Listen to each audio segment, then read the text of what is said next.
One question to ask is, why did he have to hang on that cross? Why did he have to shed his blood? Why was he beaten and mocked and spit on? Why did they put a crown of thorns on his head, a spear in his side? What was the reason behind it? In Hebrews 9:22, it says, in fact, according to the law of Moses, nearly everything was purified with blood. For without the shedding of blood, there is no forgiveness. So they would take a lamb or goat, an animal, make sure it was clean and perfect. They'd bring it to the priest. He'd kill it, pour the blood on the mercy seat, on the Ark of the Covenant, for the forgiveness of sins. Well, thank God we no longer have to go out back and get a lamb, because I don't have any lambs in my backyard. I'd be in a bind. And I don't have any neighbors with lambs anywhere around. The best I can do is go get some lamb chops from the grocery store and put that on the forgiveness. But Jesus came down. He came down once, so we no longer have to do it again. He came down as the perfect lamb for each and every one of us. From that time he died until he comes back again. Hebrews 9:12, it says, with his own blood, not the bloods of goats and calves, he entered the most holy place once for all time and secured our redemption forever. It only took him one time. So if I need forgiveness today, I can get on my knees and I can pray and ask for it because of what he did 2,000 years ago. I don't have to go and grab a lamb and kill it. And next week, if I need forgiveness again, I don't have to put him back on that cross again and again and again.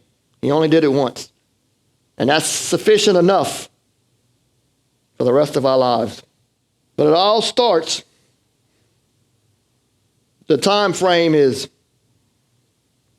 6 p.m. Jesus gets his disciples. They sit down to have one final meal. They're going to have what's called the Last Supper. Luke 20:14 through 22 says, when the time came, Jesus and the apostles sat down together at the table. Jesus said, I've been very eager to eat this Passover meal with you before my suffering begins. For I tell you now that I won't eat this meal again until its meaning is fulfilled in the kingdom of God. Then he took a cup of wine and gave thanks to God for it. Then he said, take this and share it among yourselves, for I will not drink wine again until the kingdom of God has come. He took some bread and gave thanks to God for it. Then he broke it in pieces and gave it to the disciples, saying, this is my body, which is given for you. Do this in remembrance of me. After supper, he took another cup of wine and said, this cup is the new covenant between God and his people, an agreement confirmed with my blood, which is poured out as a sacrifice for you. They had the Last Supper. They ate, they talked. You know, it even goes to where Jesus tells them, one of y'all will betray me. He knew a hand, one would, and he even knew who it was. You know, he tells Judas, go and do what you came to do. But it's also crazy, I find, too, at that moment, it says that the devil entered Judas. He wasn't in him until that period came. But Jesus tells him, go and do what you come to do. He even tells Peter, you will betray me 3 times before the rooster crows. This is 6 p.m. Before 6 a.m., you will deny me 3 times. So 6 p.m., they sit down, they eat their supper. He disciples them. He talks to them. Then he says, it's time for me to go pray. 9 o'clock, 9 p.m., he goes to the garden to pray. Matthew 26, 36 through 46. It says, then Jesus went with them to the olive grove called Gethsemane. And he said, sit here while I go over there to pray. He took Peter and Zebedee's 2 sons, James and John. And he became anguished and distressed. He told them, my soul is crushed with grief to the point of death. Stay here and keep watch with me. He went on a little further and bowed with his face to the ground, praying, my Father, if it is possible, let this cup of suffering be taken away from me. Yet I want your will be done, not mine. This cup of suffering. I heard somebody ask, what was in the cup? What was in that cup of suffering? The wrath of God. The wrath of God. Somebody had to die for the sins of man. Thank God it wasn't me. Thank God Jesus came to take that wrath from that cup so I didn't have to. Then he returned to the disciples and found them asleep. He said to Peter, couldn't you watch with me even 1 hour? So he went there at 6. He prayed for an hour at 7 o'clock now. He goes to Peter, couldn't you watch with me even 1 hour? Keep watch and pray that you will not give into temptation, for the spirit is willing, but the body is weak. That statement right there tells me in our day-to-day life, if we don't pray, we don't stay awake and pray and seek God, because the body is weak, we're going to fall back into our old life. We're going to fall back into them old temptations. I find it myself. I want to do this, I want to do that, but then I find it so easy to get sidetracked in doing something that my body wants. And I deny what my spirit needs. We strangle our spirit to fatten up our body. And it needs to be the other way around. We need to kill our body to strengthen our spirit.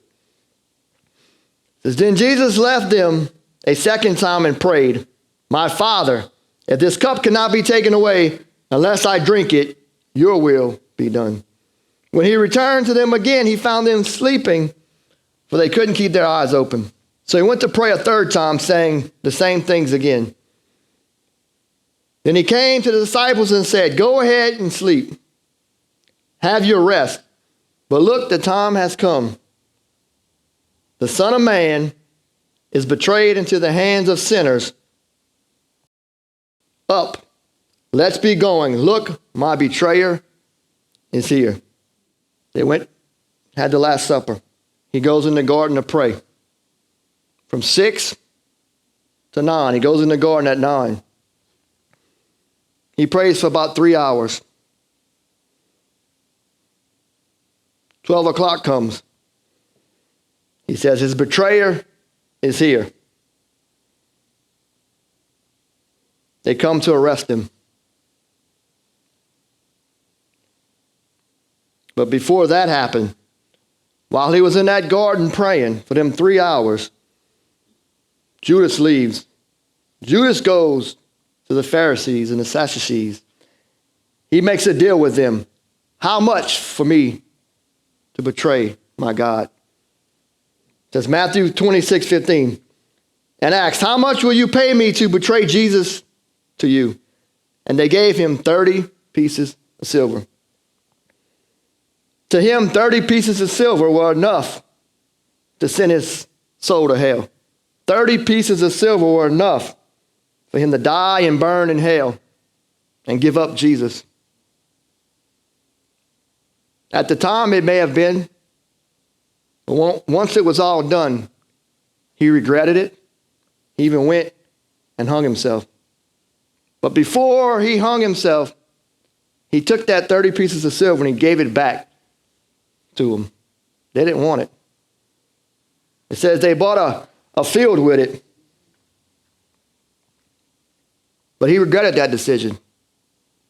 How often we do things and later we regret it. Well, God wanted me to do this, or I should have did that. Now I'm doing this and I regret it, but it's too late. The damage is done. Matthew 26:47 through 56 says, And even as Jesus said this, Judas, one of the 12 disciples, arrived with a crowd of men armed with swords and clubs. They had been sent by the leading priests and elders of the people. The traitor Judas had given them a prearranged signal. You will know which one to arrest when I greet him with a kiss. So Judas came straight to Jesus. Greetings, Rabbi, he exclaimed, and gave him the kiss. Jesus said, my friend, go ahead and do what you have come for. Then the others grabbed Jesus and arrested him. But one of the men with Jesus pulled out his sword and struck the high priest's slave, slashing off his ear. Put away your sword, Jesus told him.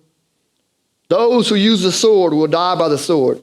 Don't you realize that I could ask my Father for thousands of angels to protect us, and he would send them instantly? But if I did, how would the scriptures be fulfilled that describe what must happen?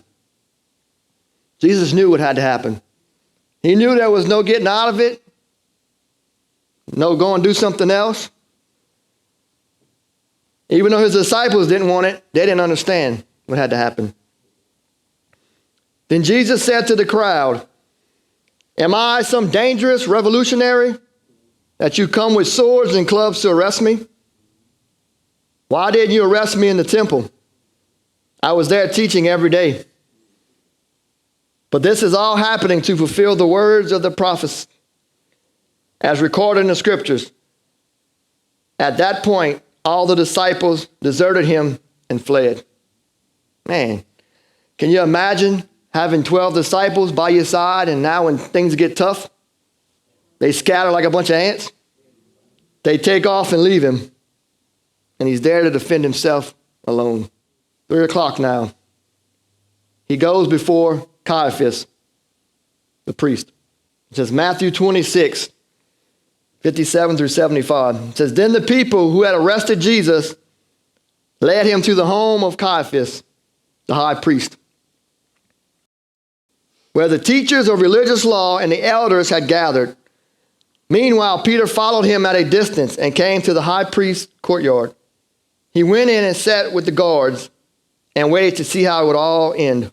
Inside, the leading priest and the entire high council were there to find witness who would lie about Jesus so they could put him to death.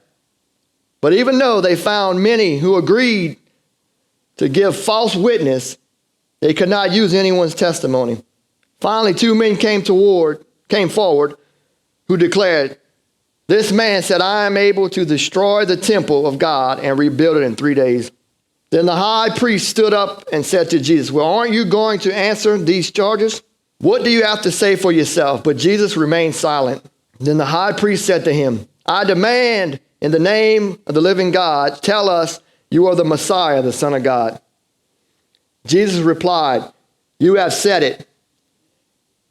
And in the future you will see the Son of Man seated in the place of power at God's right hand and coming on the clouds of heaven. Then the high priest tore his clothing to show his horror and said, blasphemy. Why do we need other witnesses? You have all heard his blasphemy. What is your verdict? Guilty, they shouted. He deserves to die. He didn't even have a chance to get a good lawyer. He didn't get to call up Morris Bart. He didn't get no defense on his side. They took him in the middle of the night, and the only people that could have defended him fled. The 12 disciples that should have been there backing him up and defending him fled. He faced a verdict, and he had nobody on his side.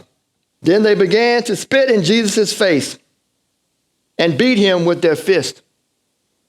And some slapped him, jarring. Prophesy to us, you Messiah. Who hit you that time? Meanwhile, Peter was sitting outside the courtyard. A servant girl came over and said to him, you were one of those with Jesus, the Galilean. But Peter denied it in front of everyone. I don't know what you're talking about, he said. Later, out by the gate, Another servant girl noticed him and said to those standing around, "This man was with Jesus of Nazareth." Again, Peter denied it, this time with an oath. "I don't even know the man," he said. A little later, some of the other bystanders came over to Peter and said, "You must be one of them. We can tell by your Galilean accent." Peter swore, "A curse on me if I'm lying. I don't know the man." And immediately the rooster crowed. Suddenly Jesus' words flashed through Peter's mind. "Before the rooster crows, you will deny 3 times that you even know me." And he went away weeping bitterly, denied him. The person he claimed to be the Christ, the person he said is the Christ, he openly denied him out of fear. Because he was afraid they're putting Jesus on that cross. If I tell them who he is, they're going to put me on the cross with him. We can't walk through this life being afraid to be on the side of Jesus, no matter what people will try to do to you. Because Peter was afraid. So they had the Last Supper. He goes in the garden, he prays. They bring him, they come, they arrest him, they bring him to Caiaphas. They say he's sentenced to death, but they couldn't sentence him to death. He had to go before the Romans. 6 a.m., he goes before Pilate. And Pilate was basically a governor.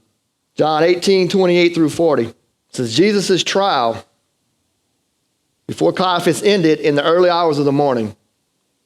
Then he was taken to the headquarters of the Roman governor. His accusers didn't go inside because it would defile them, and they wouldn't be allowed to celebrate the Passover. So Pilate, the governor, went out to them and asked, "What is your charge against this man?" "We wouldn't have handed him over to you if he weren't a criminal," they retorted. "Then take him away and judge him by your own law," Pilate told them. "Only the Romans are permitted to execute someone," the Jewish leaders replied. This fulfilled Jesus' prediction about the way he would die. Then Pilate went back into his headquarters and called for Jesus to be brought to him. "Are you the king of the Jews?" he asked them. Jesus replied, "Is this your own question, or do others tell you about me?" "Am I a Jew?" Pilate retorted. "Your own people and their leaders, priests, brought you to me for trial. Why? What have you done?" Jesus answered, "My kingdom is not an earthly kingdom. If it were, my followers would fight to keep me from being handed over to the Jewish leaders. But my kingdom is not of this world." Pilate said, "So you are a king?" Jesus responded, "You say I am a king. Actually, I was born and came into the world to testify the truth. All who love the truth recognize that what I say is true." "What is true?" Pilate asked. Then he went out again to the people and told them, "He is not guilty of any crime. But you have a custom of asking me to release one prisoner each year at Passover. Would you like me to release this king of the Jews?" But they shouted back, "No, not this man. We want Barabbas." Barabbas was a revolutionary. You know, when I think about they asked for Barabbas, I take that and say, I am Barabbas. I was sentenced to death. They had me. They put chains. They wrapped me in these chains.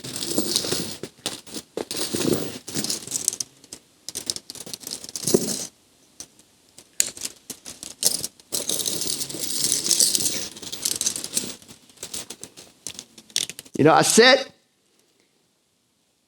in that jail cell, tied up in chains, each and every one of us. Couldn't go nowheres, chained up, bound up, waiting for them to call me and tell me it's time to go to that cross. It's time to go die for the sins I've committed.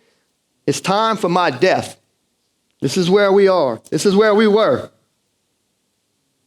And Jesus comes in. He doesn't fight. He doesn't bicker. He doesn't plead his case. They say, replace him with that sinner. We want Jesus dead. We want that sinner. We don't care. Let him go free. We just want Jesus dead. We want Barabbas free. But I look at it as, I'm Barabbas. I'm chained up, bound up, ready for death. I can't go anywhere. I'm locked in these chains as far as I can go until that soldier comes to get me, to put me on that cross. And then Jesus comes in one by one. He takes them off of me. He gets them away from me. I am now free from my chains and my shackles, my cuffs, free from death, to live a perfect life, because he took my place to die a horrible death. For something I committed, he took the rap.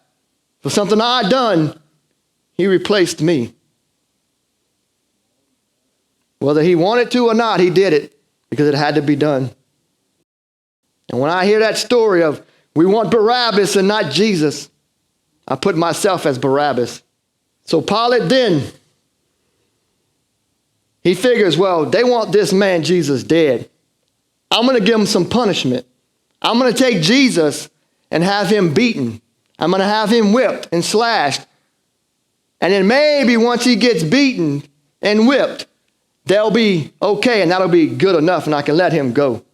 So Pilate sentences him to a punishment and a beating. Now watch this. And I don't even know if this does it justice, but this is the best I've seen. And that's all before he even gets on the cross.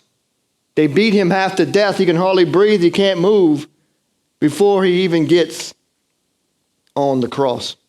I don't know any other man that could go through that and not die right there on the spot. I know I sure couldn't do it. But he thought by doing this and beating him half to death that they would be okay with it, but they wasn't. They were not okay until Jesus was on that cross, dead. They wanted him dead. But we don't realize what he actually went through. John 19, 1 through 6 says, then Pilate had Jesus flogged with a lead-tipped whip. The soldiers wove a crown of thorns and put it on his head. They put a purple robe on him. Hail, King of the Jews. They mocked as they slapped him across the face. They stuck this in his head, and the blood dripped down his face. It wasn't enough that he was beaten half to death. They put a crown on him and mocked him.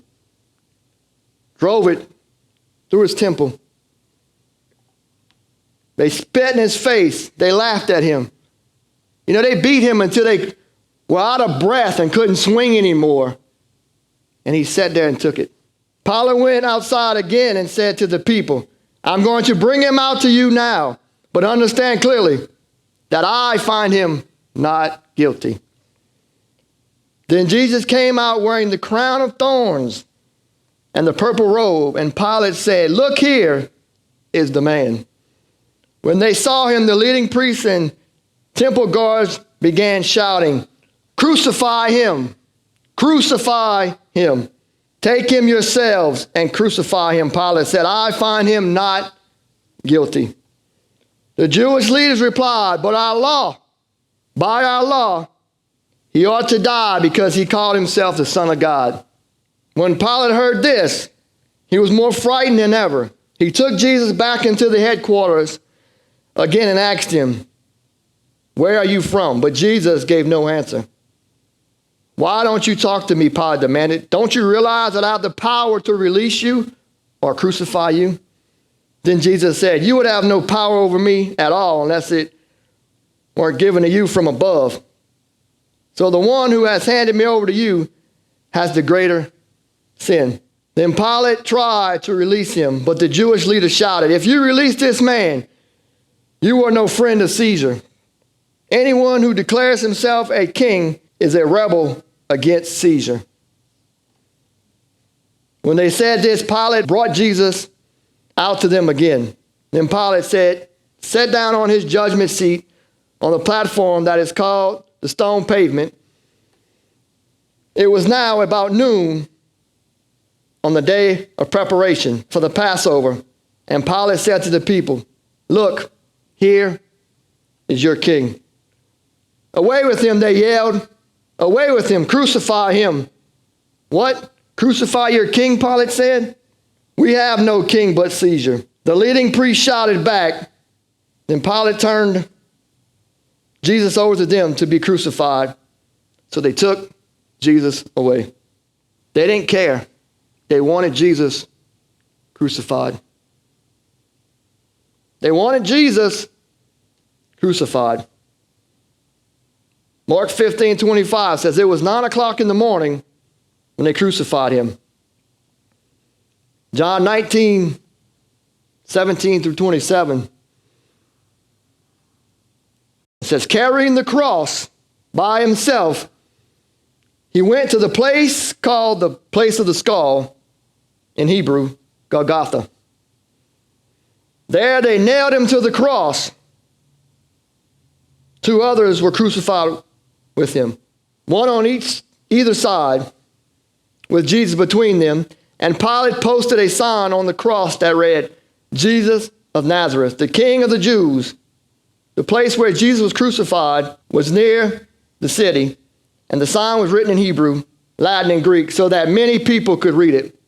Then the leading priest objected and said to Pilate, "Change it from the King of the Jews to, 'He said, I am the King of the Jews.'" Pilate replied, "No, what I have written, I have written." When the soldiers had crucified Jesus, they delivered his clothes among the 4 of them. They also took his robe, but it was seamless, woven in one piece from the top to the bottom. So they said, rather than tearing it apart, let's throw dice for it. This fulfilled the scriptures that say, "They divided my garments among themselves and threw dice for my clothing." So that is what they did. Standing near the cross were Jesus' mother and his mother's sisters, Mary and Mary Magdalene. When Jesus saw his mother standing there beside the disciples he loved, he said to her, "Dear woman, here is your son."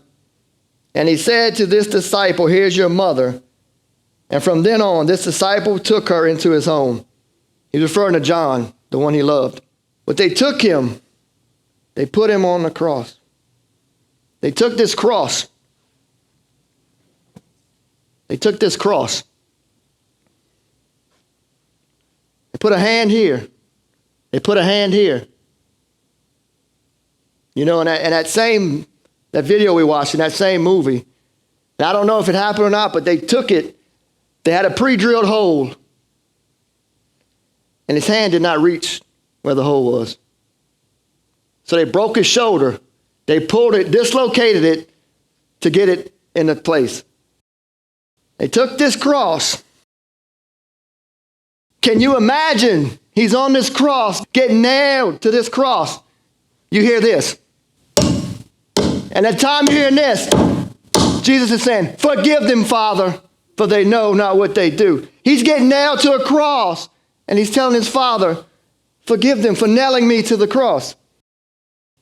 Forgive them for what they do, for they know not what they do." I'm dying. I just got beaten half to death. I carried this cross through the streets. I'm now getting nailed to it. And all he says is, "Forgive them for what they do. Forgive them." And I'm dying on a cross, and he's pleading for us. That cross I should have been on. Them chains I should have been in. They took his clothes. He hung on that cross naked. They said he was beaten so bad they couldn't tell who he was. And he did it for each and every one of us, so we didn't have to.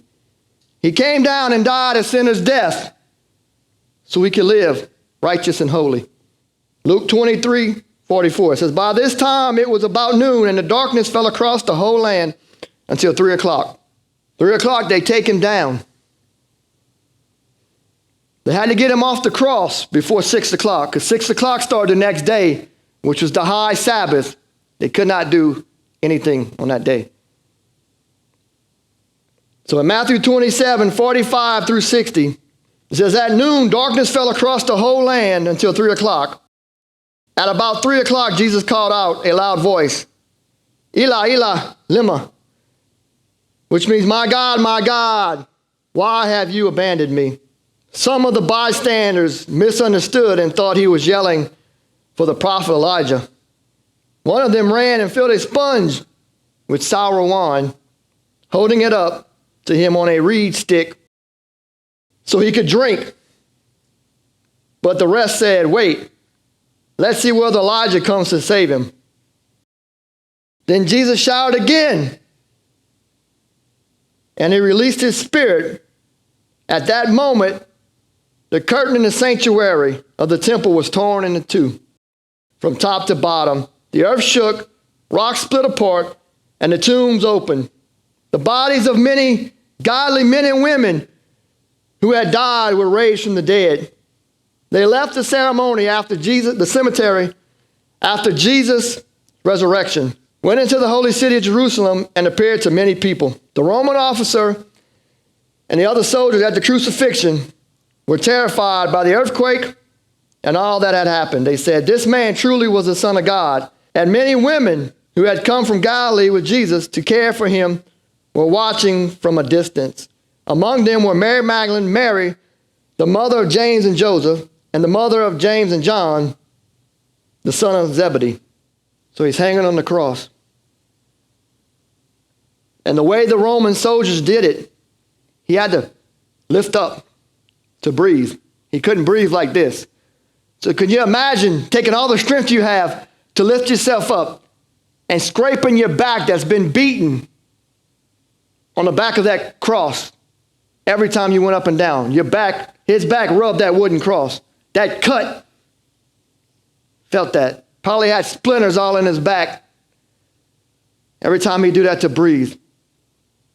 And he hung on that cross for 3 hours doing this, struggling to breathe like that. And then finally he dies. And to make sure he was dead, they stick a spear in his side. Nothing but blood and water come out. And he did it all so we didn't have to. As evening approached, Joseph, a rich man from Arimathea, who had become a follower of Jesus, went to Pilate and asked for Jesus' body. And Pilate issued an order to release it to him. Joseph took the body and wrapped it in a long sheet of clean linen cloth. He placed it in his own tomb, which had been carved out of the rock. Then he rolled a great stone across the entrance and left. So they hurried up and buried him before 6 p.m., before that Thursday started. He stays in that grave, in that tomb, Thursday, Friday, Saturday. But Sunday morning, resurrection Sunday morning, he's no longer dead. He's no longer beaten. He's no longer bruised. He's no longer naked. He's no longer undescribable. He's now perfect and holy again. He took the worst beating in history, and he died. And 3 days later, he rose again, perfect and holy. All so each and every one of us did not have to do it. Matthew 28:1. Early on Sunday morning, as the new day was dawning, Mary Magdalene and the other Mary went out to visit the tomb. 6 a.m. Sunday morning, they go out to check the tomb. Matthew 28:5-8. Then the angel spoke to the woman. Don't be afraid, he said. I know you are looking for Jesus, who was crucified. He isn't here. He is risen from the dead, just as he said would happen. Come see where his body was laying. And now go quickly and tell his disciples that he has risen from the dead. And he is going ahead of you to Galilee. You will see him there. Remember what I have told you. The woman ran quickly from the tomb. They were very frightened, but also filled with great joy. And they rushed to give the disciples the angel's message. He stayed in that tomb 3 days. During them 3 days, he's dead in the grave. Well, his body lay dead in the grave. He goes down. He goes, gets the keys from hell, from the devil. He goes preach to set the captives free. He does what he had to do. He didn't want to take that cup and drink it. But he said, let the will of the Father be done, not my will. Because he knew without dying on that cross and his perfect blood being shed, we could not get to heaven. He did what he had to do. 2 Corinthians 5:21. To me, this verse explains the gospel as a whole. It says, for God made Christ, who never sinned, to be the offering for our sin, so that we could be made right with God through Christ. I was born a sinner. And without him coming down and dying on that cross, I would die a sinner. I was born a sinner because of what Adam did